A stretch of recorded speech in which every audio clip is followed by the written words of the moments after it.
Menyambung ke istiqomahan pelajaran kita, fa insyaallah sampai halaman 111. Betul ya? Yaitu makalah ke-16.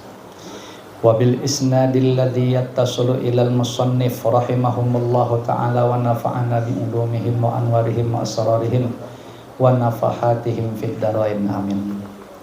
Bismillahirrahmanirrahim. Makalah ke-16. An ba'dil hukama'i anna sya'airal imani arba'atun at-taqwa wal haya'u wasyukru wassabru. Sebahagian ahli hikmah, ulama ahli hikmah mengatakan bahwa tanda-tanda iman kepada Allah itu ada 4, yaitu takwa, yang kedua haya, haya itu maknanya malu ya, yang ketiga syukur, syukur nikmat, dan keempat adalah sabar. Jadi takwa, haya, malu, syukur, dan sabar. Artinya kalau kita memiliki ketakwaan sekuat dan semampu kita di dalam menegakkan perintah Allah dan menjauhi larangannya, kita juga punya rasa malu kepada Allah Subhanahu wa Ta'ala atas betapa sedikitnya tingkat kepatuhan kita kepada Allah, sementara Allah tidak pernah terputus-putus memberikan karunia-Nya kepada kita. Nah, belum lagi sisi lainnya, Allah Ta'ala tutupi aib-aib dan celah kita. Nah, padahal kita ya tahu sendiri macam mana kekurangan dosa kita. Nah, timbul rasa malu kepada Allah Subhanahu wa Ta'ala. Kalau syukur ya jelas kaitannya dengan masalah nikmat, dan kalau masalah sabar lebih identik dengan masalah sesuatu yang tidak nyaman yang kita alami. Walaupun nanti kalau dijabarkan akan lebih daripada itu. Intinya kalau 4 sifat ini kita miliki, nah fa insyaallah bihaulillah wa quwwatih, berarti tanda-tanda iman itu ada pada diri kita. Penjelasan sikap orang yang bertakwa di sini antara lain ikhlas di dalam melaksanakan taat kepada Allah dan menjauhkan diri dari kemaksiatan. Nah, sebagaimana pelajaran kita di dalam kitab mengenal al-asmaul husna, itu bahasa ikhlas itu di dalam amal ada 2 ya, ada bahasa ikhlas fil amal, yang kedua ikhlas fi talabis thawab. Nah, ikhlas fil amal, ikhlas di dalam beramal. Maksudnya apa? Maksudnya adalah amal apapun yang kita kerjakan atau ibadah apapun yang kita kerjakan, yang menjadi niatan kita pertama itu ikhlas fil amal, yaitu semata-mata menjunjung perintah Allah dan Rasulnya. Jadi apa saja macam ini pergi pengajian, menjunjung perintah Allah dan Rasulnya. Apalagi misalnya nak sedekah. Nah, apa nak sedekah? Menjunjung perintah Allah dan Rasulnya. Nak ngaji Quran. Nah, apa nak ngaji Quran? Menjunjung perintah Allah dan Rasulnya. Nah, itu namanya ikhlas fil amal. Ya, yang kedua ikhlas fi talabis thawab, yaitu ikhlas di dalam menuntut balasan ya dari Allah. Apa yang dimaksud ikhlas di dalam menuntut balasan dari Allah? Yaitu amal ibadah tadi tidak ada yang dicari kecuali keridhaan Allah semata-mata. Jadi sebenarnya kalau kita gabungkan dengan yang di depan tadi, misalnya ambil contoh, kenapa kau pergi pengajian? Oh, aku pergi pengajian pertama menjunjung perintah Allah, yang kedua semata-mata mencari keridhaan Allah. Itu aja jawabnya. Ya. Apa kau sedekah? Aku sedekah menjunjung perintah Allah dan Rasulnya dan mencari keridhaan Allah. Macam itu aja semua amal ibadah kita. Dilatih, dah ada neko-neko yang lain-lain. Maka itu disebutlah amal ibadah tuh kita kerjakan dengan ikhlas namanya. Nah, jadi ikhlas di dalam melaksanakan melaksanakan taat kepada Allah dan menjauhkan diri dari kemaksiatan. Menjauhkan diri dari kemaksiatan juga sama. Misalnya ini kan tadi ceritanya kita contohkan tadi yang taat-taat semua. Sekarang ambil contoh yang maksiat. Di depan kita ini ada kesempatan maksiat. Kita katakan apa tuh? Misalnya kesempatan maling. Barang jelas ada nih. Orang lagi sepi juga. Tapi kita tidak mau maling. Kita jauhi. Kenapa nih? Menjunjung perintah Allah dan Rasulnya. Dan kenapa menjauhi tadi? Semata-mata mencari keridhaan Allah. Jadi contohnya tinggal dibalik-balik aja. Ya. Nah, asal dia taat macam tadi.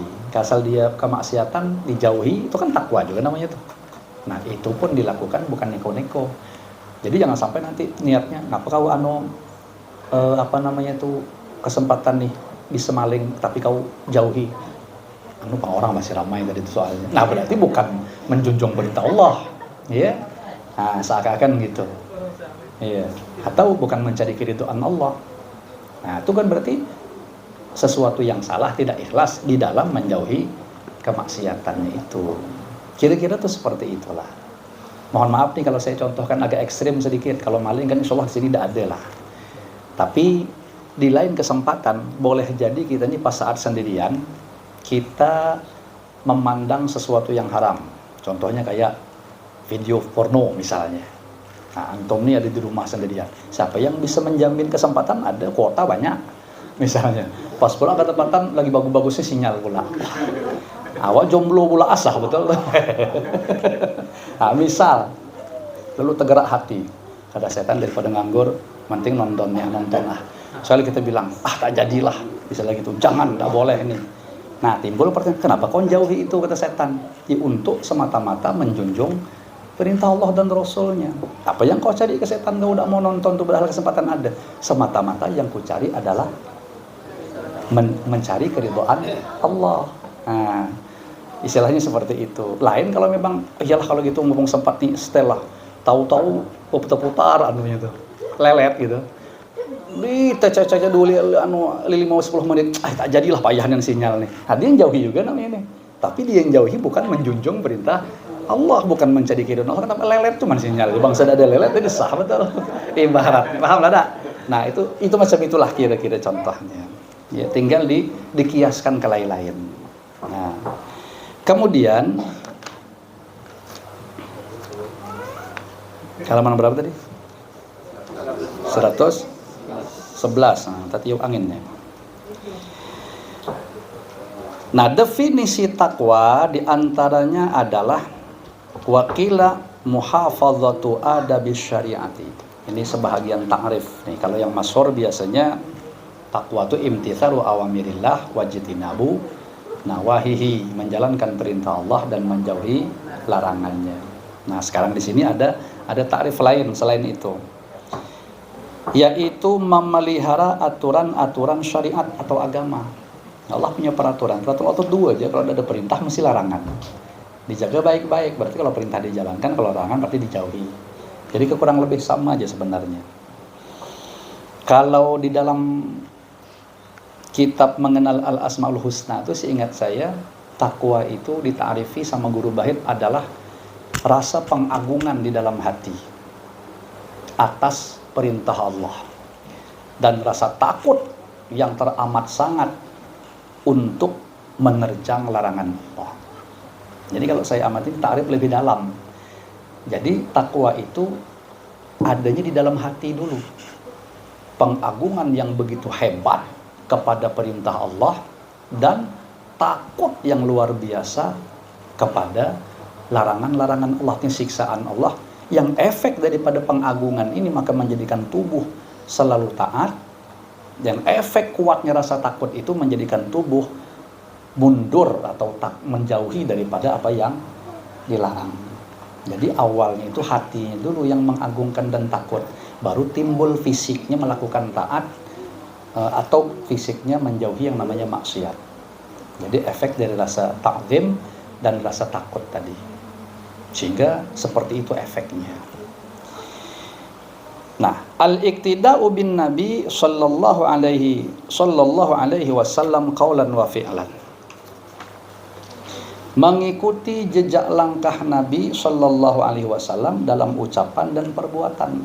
Jadi takwa itu termasuk juga ta'rifnya adalah mengikuti jejak langkah Nabi besar Muhammad Shallallahu Alaihi Wasallam dalam segi ucapan maupun perbuatan. Asal kita tahu nih sunnah Rasul, di anunya ini ucapan jalankannya takwa berarti itu.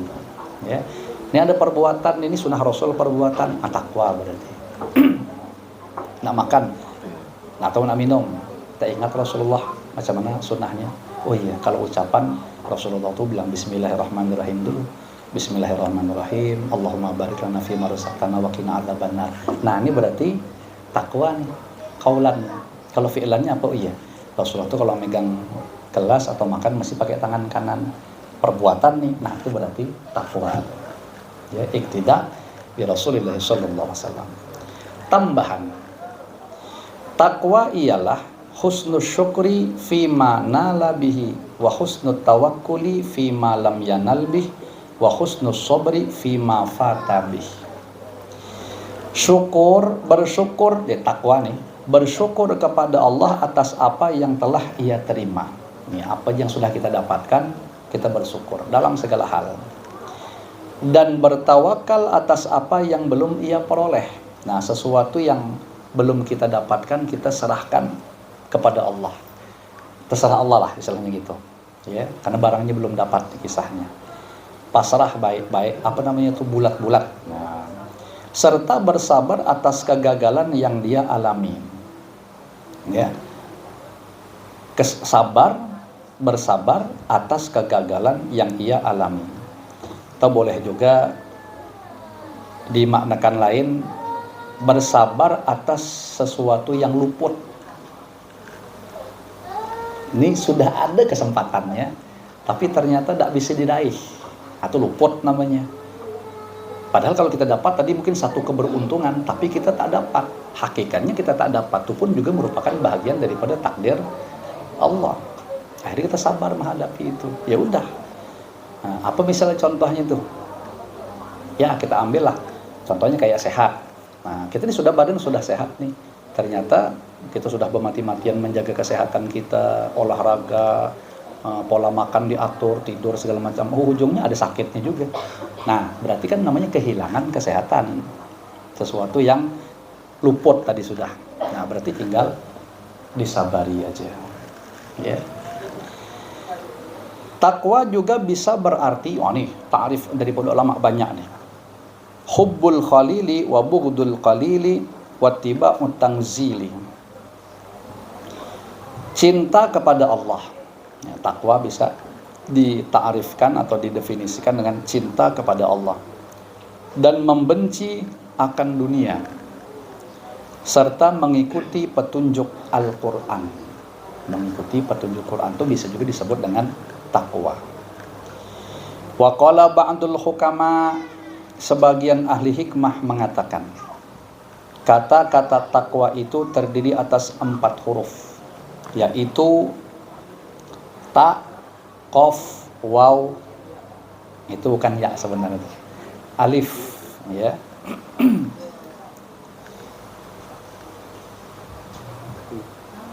Cuman bentuknya seperti ya. Alif yang berbentuk seperti ya, namanya alif layyinah.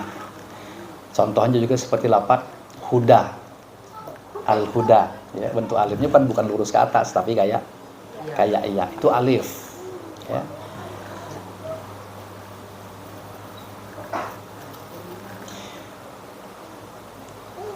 Mengandung makna sebagai berikut. Nah, tapi di sini bahasanya ya. Untuk kenapa tuh tulisannya alif tapi disebut ya, betul ya?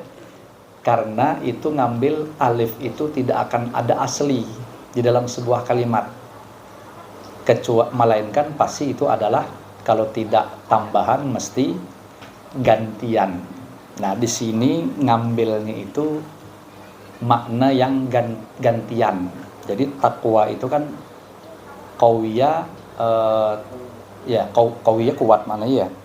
Berarti takwa itu takut ya. Berarti apa fi'il madinya tuh? At-taqwa hahuna.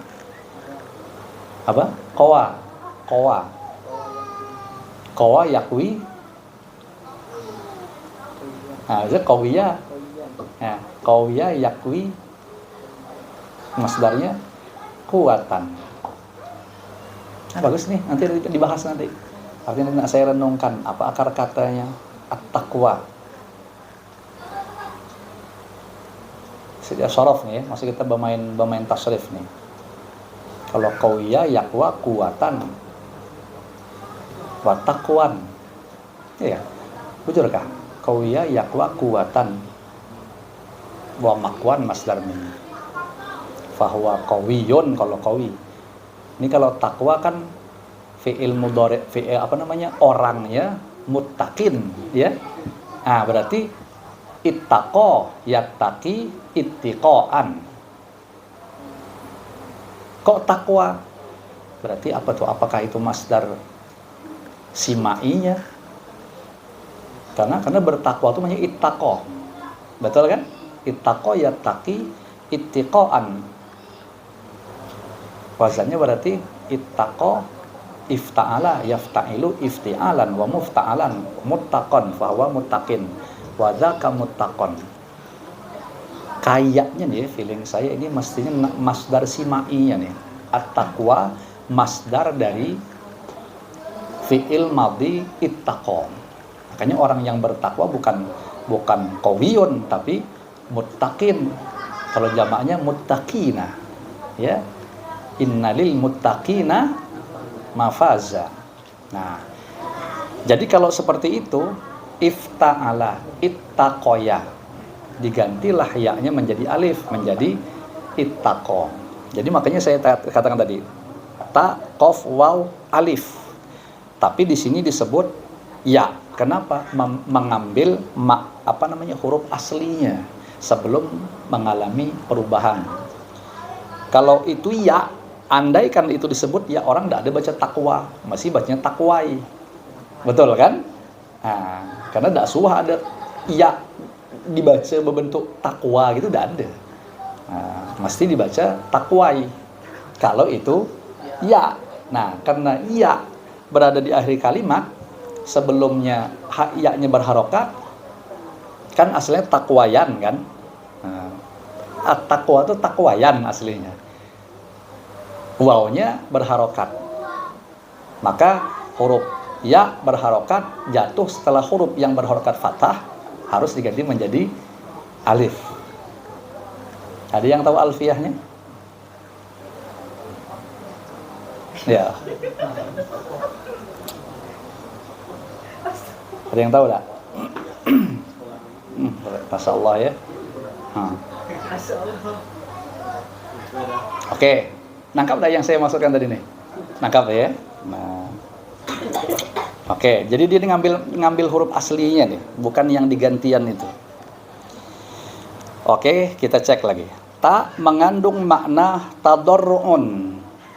Tadarru'un, yakni merendahkan diri di depan Tuhan dan sopan santun terhadap sesama manusia. Kenapa dia bisa merendahkan diri kepada Allah Ta'ala? Karena sadar diri dengan hakikat kehambaannya. Berapa kemarin sifat kehambaan seorang hamba itu yang kita disuruh ngingat-ngingat selalu supaya tidak lupa diri gitu. Apa pelajaran kita kemarin? Ada 4. LBHM, lemah, bodoh, hina, miskin. Itu LBHM. Itu watak kehambaan kita. Jadi ingat aja, di mana aja berada LBHM nih ingat. Itu watak asli kita. Asal kita lupa, mesti kita akan mencuri sifat-sifat ketuhanan. Artinya Allah tidak suka sama kita. Ya. Karena setiap lawan LBHM itu pasti sifat ketuhanan. Lemah. Itu sifat kita asli hamba. Kenapa? Karena kalau jadikan lawannya jadi sifat Tuhan. Lemah sifat lawannya apa? Kuat. Kuat sifat siapa? Sifat Allah. Mana dia? Nah, salah satu nama Allah Al-Qawiyyu, yang maha kuat. Nah, B, bodoh. Kalau kita tidak ingat kebodohan kita, kita masih menjadi alim atau merasa alim. Padahal yang alim itu cuma Allah. Makanya sifat wajib bagi Allah adalah ilmu. Betul kan? Nah, dan nama Allah pun di dalam Al-Asmaul Husna, Alim, Al-Alim, Sami'un Alim. Nah, banyak kan? Kalau yang ketiga, hina. Berarti lawanannya mulia. Mulia bahasa Al-Asmaul Husnanya Aziz. Allah yang maha mulia. Yang terakhir, miskin. Kalau kita tidak merasa kemiskinan kita, berarti kita merasa kaya. Berarti kita mencuri sifat Allah. Karena yang kaya itu Al-Ghani. Ghani itu nama Allah, bukan nama kita. Nah, makanya bagus tuh. Tadarru, merendahkan diri di hadapan Tuhan. Kenapa? Ya memang watak kita, hamba harus rendah. Dan sopan santun terhadap sesama manusia. Ketika dia menyadari sifat kehambaan ini tadi, dia pasti akan sopan dan santun. Makanya lawan sopan santun apa? Tidak sopan loh namanya. Ngapa orang tidak ada sopan santun? Kurang ajar ya, meninggi tak? Oh, kenapa dia bisa bahasa meninggi itu bahasa Arabnya meninggi ya, Pak? Sombong. Bahasa Arabnya takabbur atau kibru. Kalau angkuh apa? Tafakhur. Ya. Tafakhur. Kenapa bisa seperti itu seorang hamba? Karena tidak tahu diri, mesti itu. Ya, kalau asal dia melupakan 4 sifat wajib tadi, pasti dia tidak tahu diri jadinya. Nah, itulah pentingnya kita merasa-rasakan sifat kehambaan kita. Qaf mengandung makna qanaah, yakni sederhana atau apa adanya. Makna jadi nih, sebenarnya qanaah itu adalah lapangnya dada, lapangnya hati kita atau puasnya hati kita menerima pemberian Allah yang sedikit. Kalau yang banyak pasti nerima. Makanya harus sedikit koyetnya, karena umumnya orang tidak terima. Nah, lalu kita melapangkan hati kita menerima yang sedikit itu, baru kita disebut qanaah. Misalnya nih, macam di satu acara, habis acara ada pembagian makanan, nasi, lauknya misalnya hintalo, semua dapat. Tiba giliran awak rupanya hintalo cuma separuh. Nah, qanaah ada dia. Kalau dia qanaah, artinya lapang di hati, itu tidak ada mempermasalahkan itu. Nah, berarti qanaah dia. Tapi kalau masih berharap, berarti tidak ada qanaah. Logikanya begitu aja. Ya Allah, nasib aku pula macam ini, itulah duduk di ujung macam inilah kawan. Terakhir dapat. Misal, ya. Nah, itu contoh mudahnya seperti itu. Nak nengok qanaah. Kalau banyak jelaslah. Pas giliran terakhir rupanya 2 biji hintalonya. Wah, siapa yang ada qanaah macam itu? Ya. Nah, ini harus sedikit jatahnya itu. Kira-kira begitu. Wow. Kalau orang Jawa bilang wawu, huruf wawu. Ya, al-wawu. Kalau kita wow. Menurut saya siapa yang benar? Menurut saya yang benar wow. Kenapa? Karena tidak ada biasa orang baca huruf tuh pakai harokat. Mesti disukun. Ada tidak orang bilang al-ya'u? Ini huruf apa? Ya'u. Tidak ada. Huruf apa nih? Ya. Itu kan? Ada apa nih? Wow. Mim. Tidak ada nih huruf mimu. Tidak ada. Ya. Wow. Kalau kita di sini nyebutnya jar. Kalau orang Jawa jer. Jer. Ya. Yang terakhir ya di sini disebut. Yang tadi mestinya masih berbentuk alif ketika disatukan dengan kata-kata takwa. Nah, asalnya ya anu alif itu ya mengandung makna yakinun, yakin, yakni yakin kebenaran Islam. Jadi tadarru, qanaah, wara. Wara tadi belum ya? Terlompat saya. Wow, wara mengandung makna wara, yakni hati-hati memelihara diri dari hal-hal yang makruh. Ini sebenarnya mengambil makna sebahagiannya, tapi secara logika hati-hati memelihara diri dari hal-hal yang makruh. Maksudnya syubhat. Kenapa tidak disebutkan haram? Kalau sudah yang makruh aja dijauhinya, apalagi yang haram. Karena bisa jadi orang itu menjauhi yang haram tapi masih hobi bermain yang makruh. Kalau gitu belum wara namanya. Kalau wara itu yang makruh aja dijauhi, apalagi yang haram. Jadi lebih dalam pengertiannya. Nah, jadi orang yang takwa itu hidupnya merendahkan diri di hadapan Allah. Sopan santun terhadap sesama makhluk hidup. Hidup qanaah, hati-hati, dan yakin terhadap qada dan qadar Allah Ta'ala. Ya. Kalau bahasa di sini qada dan qadar Allah. Yakin itu bisa juga dimaknai dengan yakin dengan janji-janji Allah Ta'ala, atau yakin dengan ancaman-ancaman Allah Ta'ala. Kalau yakin dengan janji Allah berarti semangat dia ngerjakan. Kalau yakin dengan ancaman Allah berarti sekuat tenaga dijauhinya. Kenapa yakin, Bang? Kenapa harus disuruh yakin? Soalnya barangnya semua tidak jelas. Maksudnya macam mana tidak jelas? Maksudnya semuanya perkara gaib. Nih kita kumpul sih, yakin tidak dapat pahala? Ada tidak yang nengok pahala ya? Tidak ada kan? Nah, barang gaib berarti kan? Yakin tidak kalau pahalanya bertujuk itu akan menyebabkan insya Allah kita masuk ke dalam surga? Yakin. Tapi bisa tidak dibuktikan? Tidak bisa. Kalau nak buktikan, pergilah nanti kan nyebrang duluan. Kan logikanya gitu. Nah, namanya perkara gaib. Jadi membutuhkan keyakinan. Kalau bangsa tidak yakin, ngapain kita hadir gini sampai mengorbankan waktu, mengorbankan uang dan sebagainya? Ya, nah, itu tandanya kita yakin. Kenapa? Karena barang tidak jelas, Bang. Di sini butuhnya keyakinan tadi. Seakan-akan iman tuh yang menjawabnya. Nah, jauh tidak lagi titiknya. Oh, jauh masih. Nah, kalau jauh berarti adapun definisi takwa yang telah memasyarakat adalah wallahu alam bissawab. Itu cukupkanlah ya. Ada apa ya, Bang ini? Iya. Mudah-mudahan yang kita kaji seada-adanya ini dijadikan oleh Allah Ta'ala menjadi ilmu nafi', manfaat berkah dunia akhirat untuk kita semua. Amin ya rabbal alamin.